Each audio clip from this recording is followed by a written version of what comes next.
we're over-consuming animal source foods or products that are coming from animals, and so those are attributed to high environmental impacts. Hello and welcome to Fierce and Flawless, the Female Project. I am Dr. Antonella and I am on a mission to find out exactly what it takes to build an indestructible foundation and achieve our best reality. I am thrilled to bring you stories of inspiring women who were fierce and relentless when pursuing their passions, who did not blame their struggles on so-called character flaws, and who took control to lead extraordinary lives. If you're a woman who is tired of feeling like your life is merely a product of cause and effect, and you are ready to be the woman that causes the effect, keep listening to learn the necessary insights to navigate life's toughest challenges, break through the most disheartening plateaus, and unleash your inner alpha woman. Hello, Alphas, and welcome to another episode of Fierce and Flawless, the Female Project. Today, we had a fantastic discussion with Dr. Afton Holloran. Now, Afton is a PhD, a scientist, a researcher, a public speaker, and has a passion for sustainable food systems, which means she basically decided to tackle the global food crisis. Now, she's spoken at multiple universities, TED Talks, and conferences hosted by the United Nations. Today, Afton and I talk about the importance of food, how food is definitely not just fuel, and my public promise to eat a cricket. So if you care about food, keep listening to this episode with a true alpha woman, Dr. Afton Halloran. Each other last talked. When was that? I believe the last time we saw each other was in Ottawa at the Chateau, because were you there for that TD event in 2013? In Toronto? Yes, you were. Yes, you were. Yeah, I remember. Yeah, for that one. Okay. Yeah. So we saw each other then, and then I didn't come to the last one. No, me neither. I was really far away. I couldn't make it. But I actually made an idiot out of myself at the TD interview. I stood up and I knocked the chair over behind me because I was so eager to get up and shake their hand that I dropped the chair. I'm sure there are so many people who do crazy things. Yeah. I mean, actually, that's what makes you memorable, you know? Some people make an impact by giving beautiful speeches. I make an impact by dropping furniture. You know, we gotta use what we have, right? Yeah, exactly. All the tools at our disposal. Yeah, definitely. Tell us about your passion, Afton. How did you find your calling? And first of all, if you can tell us a little bit more about it and what you're involved with these days, and how you how your life has led you here. Yeah, well, that's a great question. I think it's actually really important to reflect on that often, to kind of remember where you've come from and where you're going. And so my passion is sustainable food systems. And that really started from a very young age, growing up in the countryside and being surrounded by, food that my family was growing ourselves, situated in the agricultural landscape, being very connected to nature and to food. So I always knew from a very young age that I wanted to do something related to food or agriculture.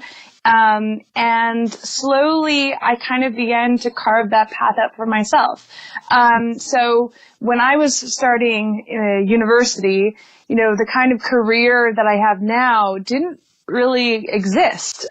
So over time we've seen more and more interest in kind of bringing gastronomy and food culture, bringing environment, bringing nutrition, bringing different aspects related to food all together.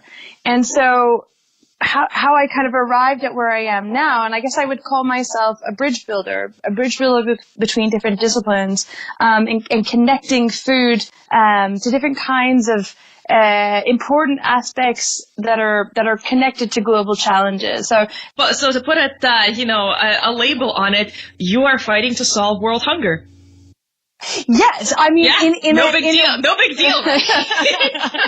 but also how we can actually, and perhaps maybe overconsumption of food is an issue, to try to steer people towards more sustainable diets that are both good for the planet and good for the human bodies. And it's quite exciting because I think it's really the time has come to kind of see food and use food as a lens to kind of view big issues that are affecting the world. And there's so much attention on this issue right now. So I'm really, really happy that I followed, my intuition, and I knew that I had to gather, experiences from around the world in order to get here. So I didn't just stay in Canada, but I've been living, working, researching in Asia and Africa and Europe and also in North America. And that has been, also part of my passion to learn from other cultures, to learn from other systems in order to kind of understand the complexity that's associated with food and food systems. Now, would you say that in other cultures that you have seen that people have a different attitude towards food and nutrition that we see in North America? Are we pretty similar across the planet in how we view food? Oh, definitely not. It's always very shocking for me to come back to Canada. Mm-hmm. And the relationship with food is really dangerous in many ways, that people can often view food as energy and fuel. But it's so much more than that. And I believe that the cultural aspect and the enjoyment around food, there's a lot more attention being placed on that now, of course, but still I think that people are rushing in the way they're eating. They're eating, poorly. They're getting, the wrong kinds of foods, that are, inappropriate for their bodies. All these kinds of things that I kind of see in North America. Food was a way that people were connected. It was community. It extended just beyond the meal of dinner time. But it was a way that people socialized and told stories and connected with other human beings. That's something that I'm definitely on a mission to promote and have people to kind of go back to the days where we were actually, able to enjoy food without this pressure of time and stress and all these kinds of things. Yeah, no, the funny thing is that it's really a lot of the kind of the diet fitness industry and all of this kind of stuff that's pushing the, food is just fuel, because they're trying to break people's enjoyment from food to try to get them to change their eating patterns. But it's so much more than that. Our personalities are ingrained. We have so many experiences in our childhood and social interaction. Certainly, you know this from all of your traveling, but I think the biggest difference that I've noticed was actually in France. And anywhere you go, the restaurant takes forever to bring the food out, but it's meant to be like that. There's lots of time between the courses for you to have a chance to sit down and enjoy your meal, and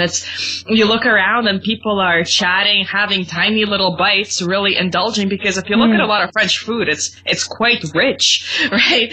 But because it's enjoyed in a nice good setting and slowly, instead of just kind of cramming it down as you're running between business meetings. If you were the way to eat French people eat in North America, but with a North American attitude, you'd be packing on the pounds pretty fast. Yeah. I mean, that's one thing that I think we're now coming to realize, the importance of the social aspect around food. And there's a new body of research that's actually looking at that.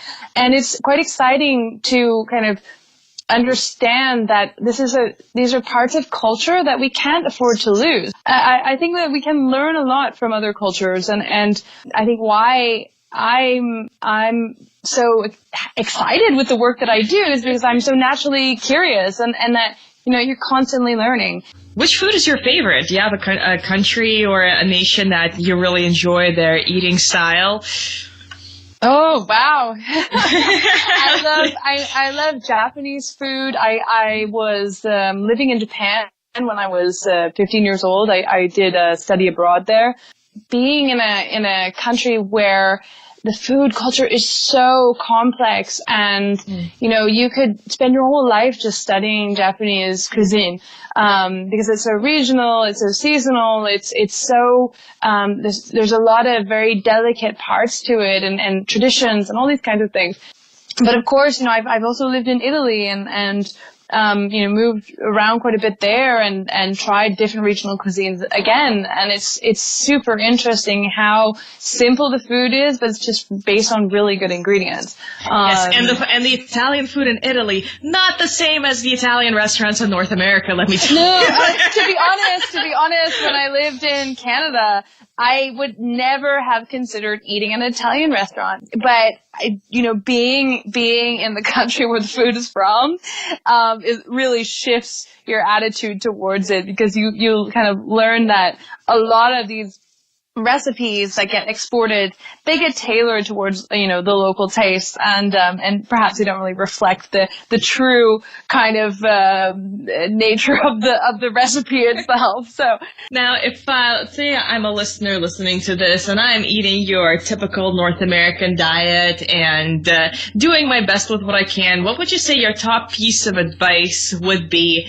if I was that kind of person just looking to make some positive changes? Like, from a practical standpoint, what can people start doing essentially immediately? One of the big things that is on the minds of a lot of people in my network and kind of people who are doing similar work to me, is like limiting the consumption of meat, because that has a major impact on the environment. And, in the recent weeks, we've seen, reports, lots of different, studies from scientists from the IPCC, and the Intergovernmental Panel on Climate Change.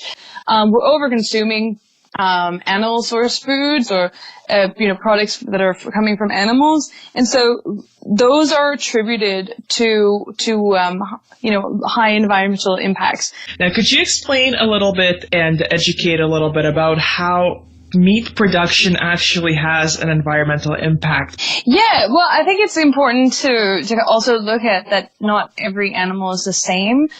So right now, when people are talking about the environmental impact that's associated with meat, where the largest impacts are coming from are from ruminants. And what is a ruminant? Well, a ruminant is basically an animal that ruminates, and that means they're taking in food, they're eating grass or hay, like a cow, sure, or a goat or a sheep. And they have 4 stomachs, and they basically use these stomachs to digest their food. And so because of their complex digestive systems, they produce a lot of methane gas. So this is what we're mostly concerned with because of the methane gas that's produced. And methane gas is really one of the greenhouse gases that we're most concerned with, because it's basically worse than other kinds of greenhouse gases. So the ruminous animals are out of the question, so that leaves us with poultry and fish. Any other protein sources that are prevalent around the world that I know you've been working on, so I'm going to let you talk about it. Yeah. Well, over the last 6 years, I've been looking at insects, and you're probably like, that's gross. Or somebody listening to this might think that's gross, but my initial kind of interest in looking at insects for food was because they're such a large part of many food cultures around the world, not necessarily ours in North America. But if you look in South America, you look in Africa and in Asia, insects have been consumed as perhaps a seasonal delicacy for thousands of years in some cases. And so that kind of led me on this really interesting journey around the world, and working with the United Nations and then doing my PhD on the topic to kind of understand if the scenario is that we need to kind of look at new sources of animal proteins, because they are health. I mean, we can't really bash meat is too much in the sense that it does have a role to play in human nutrition, especially in the regions of the world where I've been working, let's say in Kenya, where people are simply not eating enough animal proteins, and that has a huge effect on childhood development, for example. So there's different scientists from around the world, and myself included, who have been looking at how could we actually farm insects. And so that kind of led us to myself and my colleagues to look at crickets, because crickets are actually one of the few species you can domesticate. So it's kind of like they're kind of seen as one of the most approachable insects to eat in Europe and North America. Because they're not maybe like a kind of wiggly, like a mealworm. Right. They're a bit more approachable. So some people call them like gateway insects. Yeah. Which is kind of funny. I like that term. So this technology that we've been developing together with our colleagues in Thailand and also in Kenya, is going really well. It's successful, and so there are farms in these countries, but also now there are farms in Canada. I mean, it's something that has been growing a lot in popularity. Now, what do they taste like? Like, I know there's the chocolate covered crickets that were very popular, at least when I went to Thailand. That was kind of all the little side stands. They were just selling them up dipped in chocolate. But if it's just cricket that you buy, what does it taste like? Well, it tastes like cricket. I mean, it tastes like a cricket. An obvious question demands an obvious answer. Yeah. No, I guess, but it's like. Like, is it salty? Is it crunchy? Is it tangy? Is it sour? It's nutty. It's Is it like nothing? Is it like whatever spice you put on it, it kind of absorbs the flavor? Is there is it like tofu in that way? Yeah, exactly.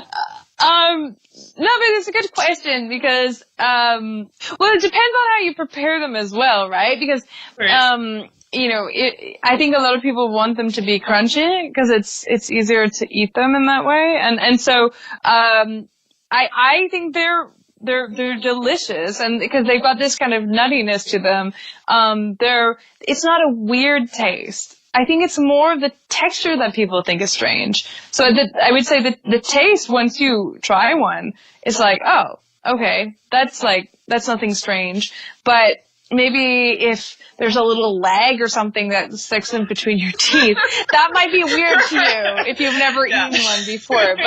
But I mean, if you eat pineapple, it gets stuck in your teeth too. So, yeah, of course. So well, like if you're eating meat, and you think about it, and if you're a person that's for a vegetarian, or a person that's not used to eating meat, you know, if you're mashing it up with your teeth and you got a vein or a tendon stuck in your teeth, if you really think about it, it can also be considered pretty gross, depending on how you're caught up and how you're visualizing it. And I remember anatomy for the first time, and I actually, did some work with cadavers and dissection. I had a hard time eating meat for a little while after that, because that's all I could see, and because you don't think about it, you just eat it. But if you actually zone in and focus on that, you can make really any food, apart from just fruits and vegetables, questionable in terms of how palatable you find it from a psychological perspective, For sure. I mean, there's a lot of... I'm going to go up to Superstore and see if they have... I gotta try this. I'm willing to try anything. I am going to make it a mission to, in the next couple of days, give you some recipes. Find a cricket.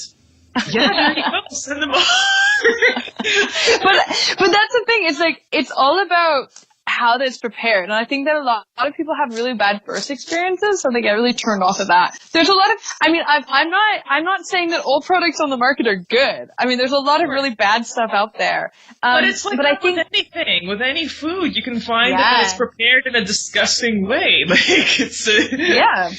Yeah, I mean, so that's an important thing to realize. So, I mean, if you do try something new, whether it's an insect or not, and you don't find it very good, I mean, go out and try a different version of that made by, another producer or another, at another restaurant or whatever, because I think that, there's a lot of kind of, interpretation of what, delicious is out there. Right. So, find, what works for you. Sorry, I was going to say, as far as the average person, what is the number one thing that you think the average person should be doing now, kind of in light of all of the research and everything that you have learned, at least in North America, the standard North American person, what kind of change, the one major change they should try to make? Yeah. Well, I think it's going back to what I said before is reducing meat consumption, because simply that will address issues related to health. So many things, right? And it will, and also the environmental impacts. It will, reduce the environmental footprint of a diet. I mean, so try to learn to cook a little more. And try to learn to cook as well. I mean, I think it's that people get really, really bombarded by information of how to, do things in their life and how to make their life better. And I think cooking is interesting because it can address multiple issues at the same time. So if you want to lose weight, if you want to become healthier, if you want to have kind of more control over the things that you're putting in your body, if you want to impress someone, if you want to, take on a new hobby that is, something that is new, all these kinds of things. So I think that it shouldn't just be about the food, but also the other aspects related to it. I know a lot of people who are, a lot of men who have become really interested in cooking because, societal roles have changed, and, women are not the ones who are, necessarily in the kitchens as they used to be in the past. Like a lot of professional chefs are men, but when it comes to cooking at home, suddenly cooking is is more associated with women. Yeah. But if you look at a lot of the top chefs, a lot of them are men. I'd say overwhelming amounts. Yeah, but that's because men always go where there's money and fame to be. Is a chef a lucrative position? I don't know. Well, these guys, if you're on TV, if you have a TV contract, you're like Gordon Ramsay, and you can he makes a lot of money. Very sweet to kids. Actually, he's very nice to children, but very, very harsh to the adults. Yeah, that's. We're coming up right about at the end of the time. Start to wrap things up, and I just wanted to ask you if there is a book that you really enjoyed that either had a profound impact on your life or that you just think is a good read that people really should kind of spend the time and indulge in. Do you have one that you would recommend? Yeah, one that I just finished reading is called Homo Deus. Mm-hmm. And basically it's telling the history of the future. So basically the author, he wrote a book about human evolution, and then he decided to look at what the future will be, and he wrote it as if it were history. And it's so interesting to look at. It basically looks like how we will be living in the future, and it's not about food at all. But the reason why I liked it is because now, is it optimistic or is it apocalyptic? A little bit of both, yeah. A little bit of both. And it was just interesting to me because, there's a huge focus about when we, because I work a lot with the future of food, the future of food policy, and, all the future of diet, these kinds of things. And so there's a lot of interest in technology and technological fixes. And so the reason why I like this book is because it's kind of talking about the role that technology will play in human lives in the future. And so I always, reading this with this kind of food angle, through this lens of food and how that will shape the way that we eat in the future. And some things freak me out. And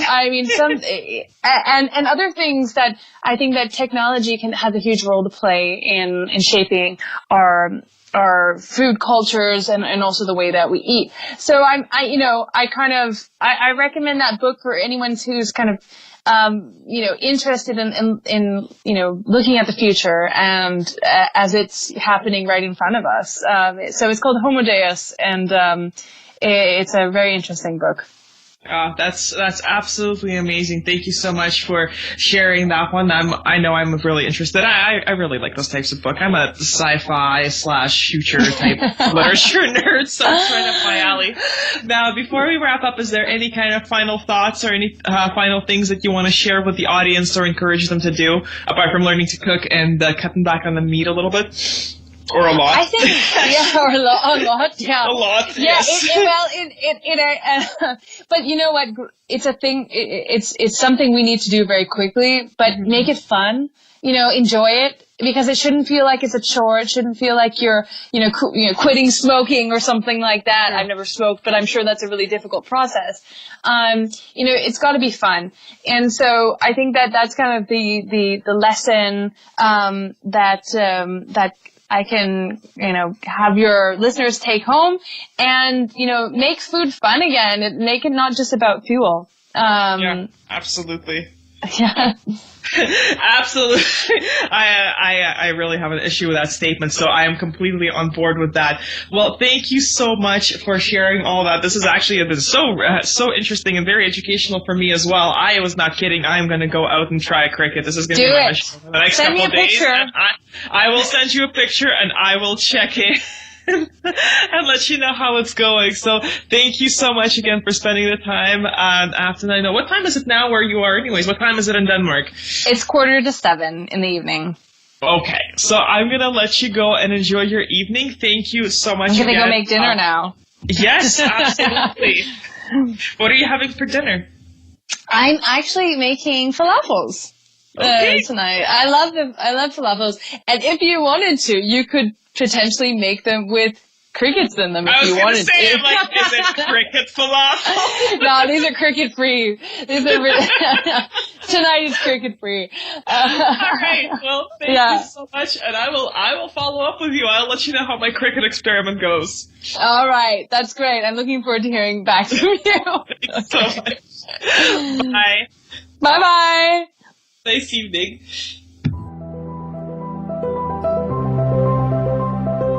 Hey Alphas, it's Dr. Antonella from Fierce and Flawless, the Female Project. I cannot wait to bring you more incredible stories and exceptional insights from women who made an impact. So join me on this journey. Subscribe and comment with nominations for guests you would like featured next. I want to deliver content that ignites a spark in you, so your feedback is extremely important to me. To connect with me and to get the resources mentioned in this episode, visit www.thefemaleproject.net or add me on Instagram at dr.antonella. Thank you for listening and stay tuned.